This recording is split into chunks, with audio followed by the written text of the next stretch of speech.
Decomposition എന്താണെന്ന് പഠിച്ചാലോ? സിമ്പിളായിട്ട് ഓരോ സ്റ്റെപ്പുകൾ പറയാം. ഇതാണ് ഡെട്രീറ്റസ്. ഡെട്രീറ്റസിനെ ഇതുപോലെയുള്ള ഇവന്മാരാണ് ഡെട്രീറ്റിവോർസുകൾ.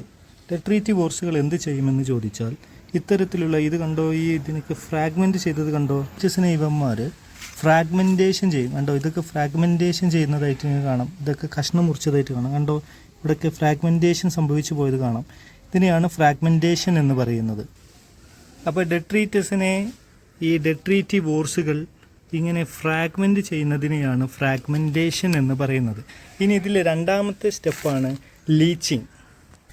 ലീച്ചിങ് എന്ന് പറഞ്ഞാൽ ഇതിൽ വാട്ടർ സൊല്യൂബിളായിട്ടുള്ള ന്യൂട്രിയൻസുകളെല്ലാം മണ്ണിലോട്ട് താഴ്ന്നു പോകുന്നതാണ്.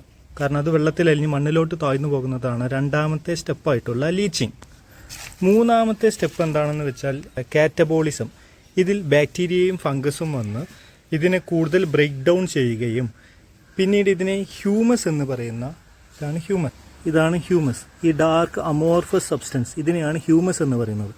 അപ്പോൾ കാറ്റബോളിസത്തിലൂടെ ബാക്ടീരിയയും ഫംഗസും ചേർന്ന് ഇതിനെ ബ്രേക്ക് ഡൗൺ ചെയ്യുകയും ഇതിനെ ഹ്യൂമസ് ആക്കി മാറ്റുകയും ചെയ്യും. ഈ ഡാർക്ക് അമോർഫസ് സോയിലിനെയാണ് ഹ്യൂമസ് എന്ന് പറയുന്നത്. ഈ സ്റ്റെപ്പാണ് ഹ്യൂമിഫിക്കേഷൻ.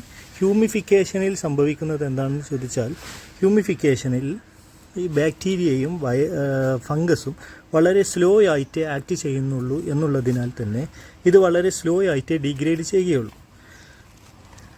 ഓക്കെ, പക്ഷേ ഇതിൽ ഒരുപാട് ന്യൂട്രിയൻസിൻ്റെ കലവറയാണ്.